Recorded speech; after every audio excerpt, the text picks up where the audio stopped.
Hello, this is Charles Scoville, your Golden Harvest agronomist, here with our Focus Friday on April the 26th. And wow, what an exciting night last night it was, with some really sub-freezing temperatures getting down to around 28 degrees here, and I know even colder up in the thumb. Starting out with sharing a little bit of an experiment that I'm working on. Secondly, I want to talk about evaluating some frost damage on soybeans. And third, I actually have a special guest with us today that I think you're going to be excited to hear from. So let's jump right in here and talk about that experiment that I'm working on. So we have a new mobile app, the GHX mobile app, and I've been playing around with that. It's actually something that you can get your hands on if you talk to your local Golden Harvest sales rep or seed advisor. But what it does is I actually put in there that I had planted corn on the 1st of March just to get the program rolling. Now, I didn't really do that, but the app doesn't know that. But what I did is when you put the hybrids in there and you put the planting date as well as the maturity of that hybrid, it will follow that hybrid all the way through harvest. So I know that if I would have planted that on the 1st of March, that hybrid has actually accumulated 55 growing degree day units or heat units out there. Now, you say, well, that sounds like a lot, but it's not really, because I need 120 of those to get to emergence. And so, but I can keep tracking that, and I will throughout the season. What it also tells me is by field that my soil temperature right now is 42 degrees out there in that field. My soil moisture is 22%. Say, well, what does that really mean? Well, normal today would be 38%, so certainly far drier than normal, even with the recent rains we got. And so we're going to keep following this experiment out there, but it's exciting to kind of know where that crop is just with the addition of the GHX mobile app there. So something to share with you real quick. We'll keep you updated. Secondly, I got a call last night, a young man that was a little worried about his soybeans. He planted them early. They were starting to emerge. He said, Charles, am I going to lose them tonight? And so we talked through that a little bit. And the first thing, of course, is that we know that time will tell. We won't know for a few days what really happened. But the good news is soybeans really can handle a fair amount of cold weather. I've heard before about 28 degrees for a couple hours, and they'll still be fine. What I've found from experience, though, is on these soybeans, wind is our friend. So as long as we have some air movement, we don't seem to see that frost settle down and kill those beans, or any crop for that matter, nearly as quickly. Oftentimes, though, near those edges of the fields where we've got a barrier that's slowing that wind down, that's where we see the frost damage showing up first. So we'll continue to watch that. Got another cold night coming at us, but not nearly as cold as that one. But when we do evaluate those beans, we're going to look at that growing point, that spot right in the center of those two cotyledons. And if that turns brown, we better be starting to think about replant on those soybeans. So thirdly, today, I have a special guest with us, and that is our new Eastern Corn Product Manager for Golden Harvest, Miss Stephanie Smith. And I've worked with Stephanie for a number of years here. Just ecstatic to have her in this new role, bringing products to us here in Michigan and the Eastern U.S. But I've asked her to share a couple of things with us today. The first is to answer a question I've been getting, and that is, should I plant corn or soybeans this year?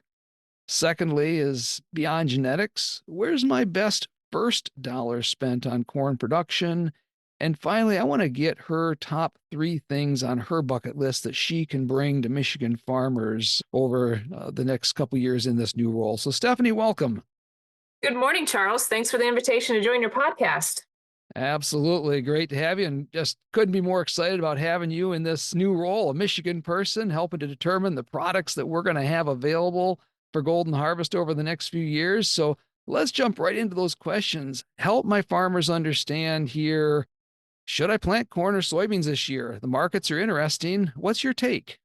It's a great question. When we take a look at the commodity markets, wheat has rallied here recently. Corn is had a bit of movement, but when we take a year over year analysis, right, we're just in a very different position. So, from the cost of inputs, which have decreased a bit, and with the commodity markets, everyone's asking, what do I do? In my mind, I kind of boil it down to the simplest form. When we try to outguess the market, how successful can we be? I think about the risk and reward of changing crop rotation when it comes to field fertility, when it comes to disease management. And for me, when I try to outguess something, typically I'm wrong. So, I think in the state of Michigan, keeping with rotation, keeping with the plan, rather than trying to outguess where commodities are going to be, I think we're going to be a bit better off, Charles. Well, it's interesting too. And it makes me think of the old adage I've always heard is whatever you hear guys talking about doing at the coffee shop, do the opposite. Bingo.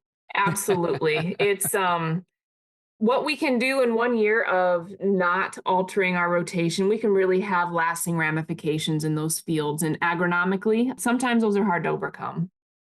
No, I couldn't agree more. So the next question I was thinking about is, beyond genetics, which we've certainly seen some great improvements over the years, but beyond that, what is my best first dollar spent in corn production in a year where we're really watching those finances?